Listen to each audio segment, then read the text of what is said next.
Hey everybody, thanks for tuning in. Behind me, 2012 Subaru Outback. We're going to be replacing the transmission valve body. This is a relatively common issue on these early CVTs. Let's get started. First thing we want to do is jack the vehicle up as high as we can so we can slip under, and then have it relatively level. So I'm on roll-up stands in the front, and I have my jack stands in the rear. And I'm pretty close to level. Once we're under the vehicle, we're going to find our transmission drain plug. Should be on the passenger side of your transmission pan. This is an 8mm Allen. There we go, we'll just let that drain. Should be good enough. We'll put our drain plug back in. We're just gonna snug it up so it doesn't leak on us. Just a little snug. We'll torque that down later. Now we can pull off our perimeter bolts, 10mm. So now comes a little challenge. We need to unstick our transmission pan from our transmission. Subaru uses a really sticky RTV. What has worked really good for me in the past is like a putty knife, like a 2-inch putty knife. I can't seem to find mine, so I'm just gonna use a flat screwdriver. Just put it in the seam, give it a little tap. There we go. Make sure our pan is in a good spot to collect any drips. Slowly peel it away. This is the messy part. I'm gonna put one bolt back in just so it doesn't drop all the way down on me.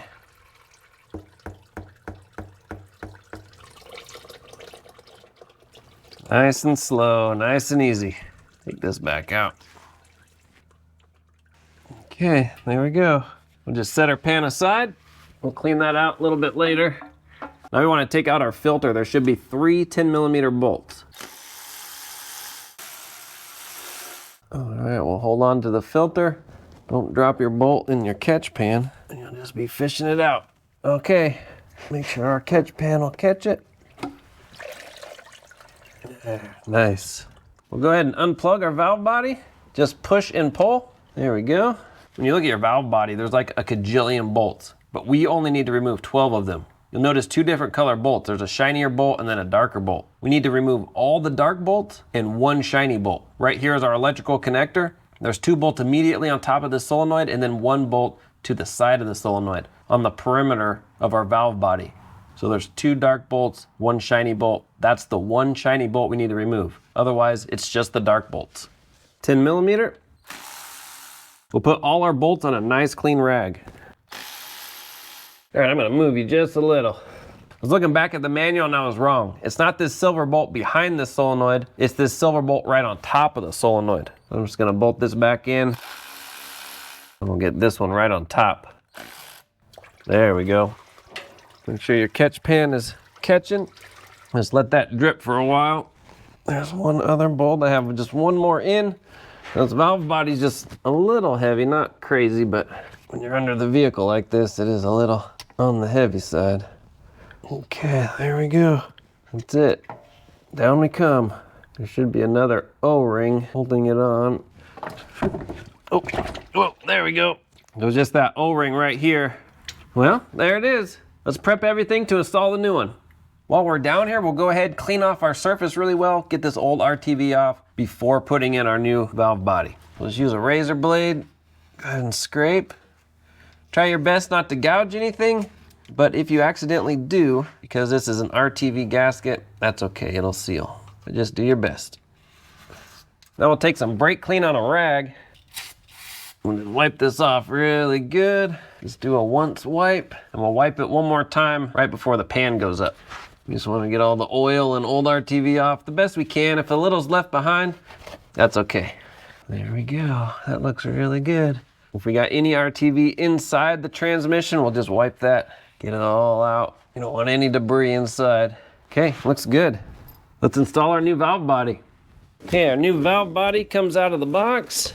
Now, if your gloves are dirty, go ahead and swap your gloves or clean them off really well. We want super clean surgical gloves. Okay, nice and gentle. There we go. Let me grab the old valve body real quick. So on the underside of the old valve body, we have this little pipe we have to remove. It should just pop off. Oh, there we go. It's just this little pipe. Now this pipe may be on your valve body like it was on here, or it may be stuck on the transmission side, but it's just this little pipe here. We got brand new O-rings we want to install on this. Let me grab those real quick. All right, the dealer gave me 4 O-rings.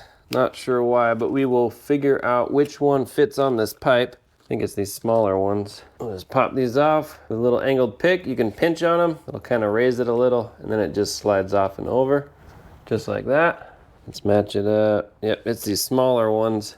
Just set that there. I'll get the other one off so I don't mix anything up. Okay, that one's off. Slide this one on. Should just slide on pretty easily. There we go. Get the other one. So these big ones probably don't need, I think they're for the filter, but we got a new filter that comes with a new O-ring. Just these like that. There we go. So you can either put this in the transmission side ahead of time or put it in your valve body side. Either way, it doesn't matter. We just want to lube these up with a little tranny fluid so the O-rings go in nice and smooth. I think that's it on the old valve body. All right, let's crawl back under. Last thing I want to show you real quick before we head back under, I think it's easier to show here, is we have this manual valve. This goes on your shift linkage underneath. I'll show you that once we get under there. But the manual stresses not to have this slide out. You don't want to nick anything. This needs to be very smooth and free-flowing in its little slot. The new valve body gets its own, so you don't have to transfer this over, but just be careful as you're moving this. And this little groove here has to slide into our linkage. Not too challenging, but just a little step we have to watch for. All right, now let's go under.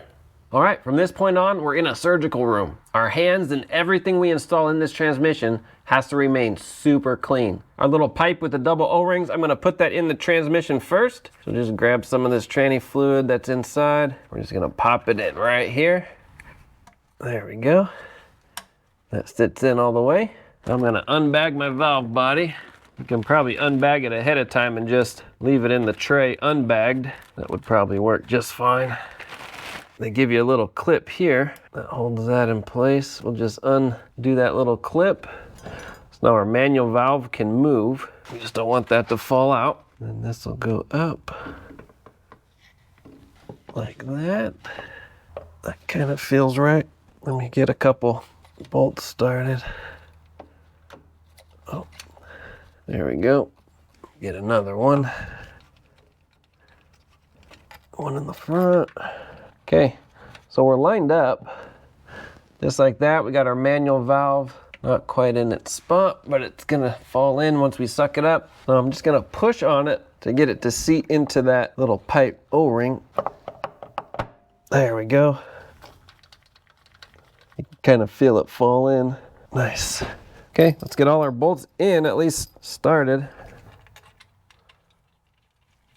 All right, before we suck it down, we just want to make sure our wires routing, they're not going to get pinched. Go ahead and plug this in actually, so it stays out of the way. Nice, now we can snug these down.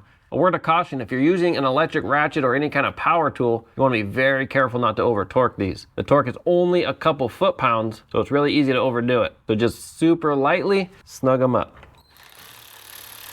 Kind of a crisscross, just so it goes up evenly. All right, let's get a torque spec.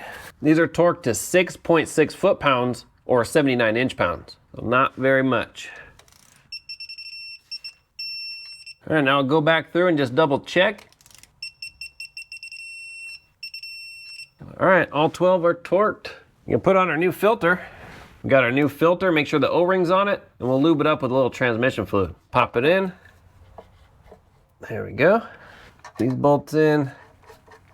Same thing with tightening these down. If you're using an electric ratchet, just be careful. These are also 6.6 foot-pounds. Let me show you that manual valve real quick, and then we'll prep our pan. This is what the manual valve will look like when it's all finished. It'll stick out just a little. That plate behind it will slide right in that notch. And this gets done as you're pushing it up. It'll slide into place. So just make sure that's right where it needs to be, and that's it. On the pan, we'll do our best to scrape off as much gasket as possible, just with a razor blade or whatever you got to scrape. Then we'll remove our magnet right there. We'll just clean off our magnet really nice. All right, we'll set this aside. We want to clean out the inside of the pan the best we can, get all this RTV out. We'll spray it with some brake clean and just make it look really good. All this old fluid, soak that up, get it out.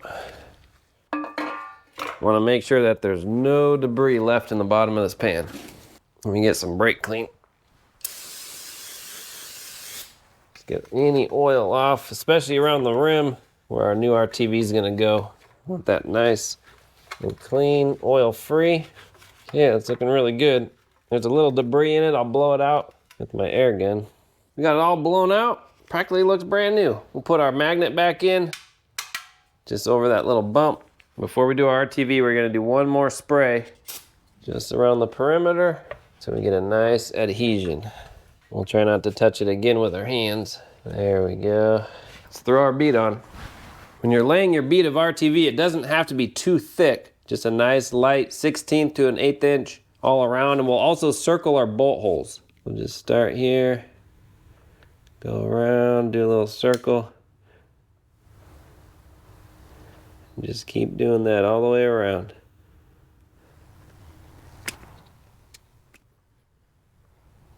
All right, and what I put is even a little on the thick side. You can even go a little less. I'm just straightening this one out. I got a little too far out. All right, back under. Let's put our pan on. I'm gonna wipe our transmission surface one more time, just to get anything off that might have got on there. All the way around, perfect. Okay, I think that's pretty good. And then before anything can get on it again, we'll slap our pan on right away. Get a bolt, nice and gentle. Okay, got one in there. And I'll put one in the front.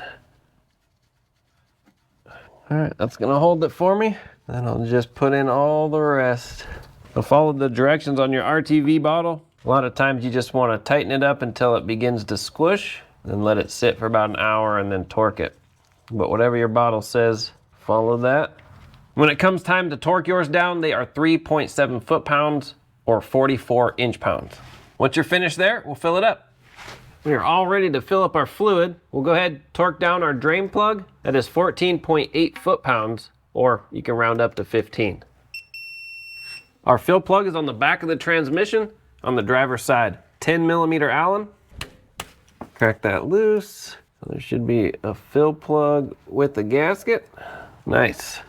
When I measured the amount of fluid that went into my catch pan, it was right under 8 quarts. So that's what I'm expecting to put in, right around 8 quarts. To fill it up, I have a little hand pump. This end will go in my bottles, and then this end will go right in here into the fill. We'll just fill it up until it starts trickling out of our fill plug, and then we'll put the plug back in, start it up, run it through the gears, and let it warm up. Check it again. We're using genuine Subaru transmission fluid. Now we'll pump away. All right, we were lightly dribbling out at 5 quarts. So we're about 3 quarts left to go, but I can't fill up anymore. Let's go ahead and run it through the gears and see how much more we can put in here. We're now in the vehicle. We're gonna go ahead and clear all the codes. This is the transmission error we're fixing, P2762. Lock up duty solenoid malfunction or torque converter clutch pressure control solenoid circuit range performance. Same code, 2 different descriptions. Let's go ahead and clear. Okay, these codes didn't clear, no big deal. Let's go into our transmission. I'm gonna read the data stream and we want the temperature. So ATF temp, okay. We wanna be between 95 and 113 degrees. Let's start it up. We'll go ahead and run through the gears. Got it in reverse, neutral, drive, neutral, reverse. I'll just keep doing this until our transmission fluid comes in range. All right, we are just at the bottom of our temperature. So let's head under, we'll pull off our fill plug and keep filling. Back under the vehicle, we want the engine still running. Pull this off, have your catch underneath just in case. There we go. All right, let's keep filling it up. Now we'll fill it up until fluid starts running out. All right, that's my 8th quart. I put all 8 quarts in and nothing's dripping out. So I'm gonna take a little angled pick and use it kind of like a dipstick and see how close the fluid is to our fill plug rim. Put that in. It actually goes all the way up to my 90-degree bend, so it is just right there on the edge. So I think that's good enough. We'll torque this to 36.9 foot-pounds or round up to 37. There we go. Wipe it off, wipe everywhere just to clean it up really good, and we're done. All right, there you go. That's how you can replace a valve body on this generation Subaru CVT. Now the manual didn't say anything about any kind of relearn procedure or a transmission reset or anything like that. Just clearing the codes, take it for a good spin, should be good to go. Thanks for watching. I'll have links in the description for all the parts and tools used. If you have any questions, comment, post down below. See you on the next one.